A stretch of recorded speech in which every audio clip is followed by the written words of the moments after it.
போதுமா குழந்தை? Hi friends, உங்கள் அரக்கோணம் லியோ கார்ஸில் அடுத்த வண்டி வந்திருக்குதுங்க. தங்கம் மாதிரி ஜொலிக்குது பாருங்கள். இந்த வண்டி தான் வந்திருக்கு. ஹோண்டாய் WRVXங்க, டீசல் வேரியண்ட்டு, டாப் எண்டு மாடலுங்க. Sunroof type, button start, alloy wheel, full ஆப்ஷனில் வண்டி. இந்த வண்டியோட மாடல் பார்த்திங்கன்னா 2017 சிங்கிள் ஓனரில் வந்திருக்குதுங்க. ஃபேன்சி நம்பரில் வந்திருக்கு. எங்கள் ஊரில் ஒரு விஐபி பிக் ஷாட்டு வச்சுருந்தார். அப்பயே 2017 இந்த வண்டி 15 லட்சம் ரூபா ஆன்ரோடு ப்ரைஸு. அன்றைக்கே லோன் எதுவும் இல்லாமல் ஃபுல் கேஷில் எடுத்திருக்காரு. இன்றைக்கி வரைக்கும் லோன் இல்லை, பேப்பர் ஆர்சியிலே தான் இருக்குது.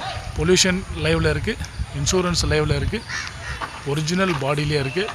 எந்த ஒரு ரீப்ளேஸ்மெண்ட்டும் இல்லை சார். எந்த டோரோ, பேனட்டோ, டிக்கியோ எதுவுமே ரீப்ளேஸ்மெண்ட் கிடையாது. Full and full service record பண்ணியிருக்காரு. நல்லா இருக்குது வண்டி, குவாலிட்டியான வண்டி எடுத்துகிட்டு வந்திருக்கோம். ஒரு டீசல் வேரியண்ட்டில் 25 கிலோமீட்டருக்கு மைலேஜ் தருதுங்க இது. இந்த வண்டி டீசலில் இவ்வளோ பர்ஃபார்மன்ஸு, இவ்வளோ மைலேஜான்றது வந்து ஷாக் ஆகிட்டேன். அந்த அளவுக்கு ஒரு இருக்குது இந்த வண்டி. 6 கியர் வண்டி, ஹைவேல 140, 130 வேறு லெவலில் போகுது. நடந்து போகிற மாதிரி இருக்குது. அந்த அளவுக்கு வண்டியோட பர்ஃபார்மன்ஸ் இருக்குது. உள்ள இன்டீரியல் உட்காந்து போகிறதுக்கும் ரொம்ப நல்லா இருக்குது. இந்த வண்டி நம்மக்கிட்ட சேல்ஸுக்கு வந்திருக்கு. இந்த வண்டியோட டீட்டெயில்ஸ் ஃபுல் வீடியோ காட்டுறேன் பாருங்கள். நம்ம சேனலை சப்ஸ்கிரைப் பண்ணாதவங்க சேனலை சப்ஸ்கிரைப் பண்ணிக்கோங்க. ஃபேஸ்புக்கும் ஃபாலோ பண்ணிக்கோங்க. உங்கள் ஃப்ரெண்ட்ஸுக்கு ஷேர் பண்ணுங்கள்.